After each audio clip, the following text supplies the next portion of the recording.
Assalamualaikum and a very good morning to everyone. So today I'm going to do a short video about COVID-19 and more with regards to flattening the curve.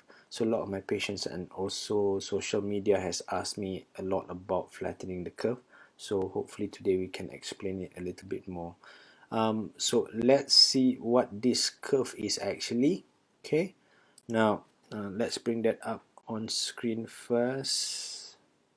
So that there is actually your curve. Okay, so actually there's two curves here, the red one and also the blue one. Okay, a few things I need to explain. First one is your x-axis is the number of cases, and then on your y-axis is the days after initial outbreak. Okay, so the more it is on the right, the longer time it is in terms of days. A very important line here is this capacity of healthcare system. Okay, this line is very important. This is the line where one country capacity or the max of their healthcare system can cope. Okay, now another two things you need to know is basically the area under each curve, area under the graph. That means all this red area and all this blue area. Okay, so these represent the total cases in this red one. Say we say this is country A, for argument's sake this is country A and this is country B. Okay, so the area under the curve is the total number of COVID-19 cases in country A, and the area here, the blue area, is the total number of cases in country B. Okay, so the other thing you need to know is this rate of increase or the slope or the gradient. Yeah, so country A has a very steep rise of cases very early in the initial outbreak, whereas country B has a very slow increase of cases until they plateau again further down the line. Okay, so in terms of pandemic, we say that country A has a fast pandemic, country B has a slow pandemic. We want to change, we want to flatten the curve from this one, what country A is experiencing, to this one, what country B is experiencing, so that it stays below this capacity of healthcare system line. Okay, now the interesting thing is you can have the same area under the curve between A and B. So the number of cases in country A is actually the same as the number of cases in country B, but country B will have a better outcome at the end because never at any stage their healthcare system is unable to cope with the disease. Over here we see that anybody above this line, that means all these patients here, will have problems because the healthcare system in this country cannot cope with these patients on top of this capacity. Okay, so this is what's happening in Italy, where there is a lot of number of patients that is above the line.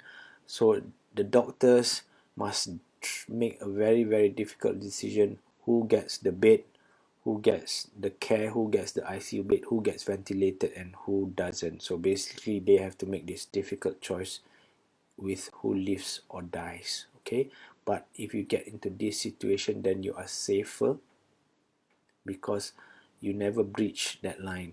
Okay, you never breach this line, so that decision on who to treat will never be there because everybody gets treatment. The beds are enough, the expertise are enough. Okay, so where are we in Malaysia? This line of course is very different from one country to another. Okay, country A can have a higher line, country B can have a lower line. Okay, so it's not the same line for everybody. So in Malaysia, what we are talking about, this line is very it is determined really by a few things: manpower, equipment. Okay, so the number of doctors, the number of specialists, the number of nurses all play a part in this role. Okay, but in terms of equipment, the DG has said 2 days ago that we have about 3,000 400 beds. Okay, for COVID-19, and about 300 ICU beds. I don't know how much, not sure, I don't know how much ventilators we have, but these are the numbers that DG has given. Okay, so of course, in time with more better management, these numbers might increase. The government might increase the number of beds, the number of ICU beds, the number of ventilators, but you must also remember manpower also plays a part. So if you have a lot of bed but no doctors, no nurses, there's no point.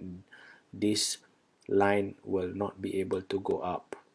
Okay, so if you want this line to go up, then we need the beds, we need the manpower, we need everything else to support the healthcare system. Okay, so where the public comes is that we need to prevent this from spreading very, very fast and prevent it from crossing this line. So that's why the MCO order is out, is for us to prevent very, very fast transmission. So the MCO order is for you not to go out and not to mix in a large gathering. Okay, so if you don't mix with a large gathering, then you will be trying to prevent the spread of the disease in numbers and also in rate. Okay, so we want to prevent it spreading quickly. That is a very, very important way to tackle the spread or to tackle the outcome of this pandemic. Okay, so we can try to flatten the curve. The doctors, in to a certain degree, the healthcare system is we are trying to move this line up, but the public, generally the rakyat, has the responsibility to observe MCO, try to prevent this spike rate up, prevent a fast pandemic as opposed to a slow pandemic where we can control the disease, we can treat everybody who needs treatment. Okay, so I hope you all understand. If I see there's any further requests, a lot of requests for certain topics by my patients or even in social media, I'll try to make a video with regards to that. So I hope this is helpful. Any questions, you can just ask in the comments of any social media that you are in contact with me. Okay, thank you very much. Have a good day. Please stay at home.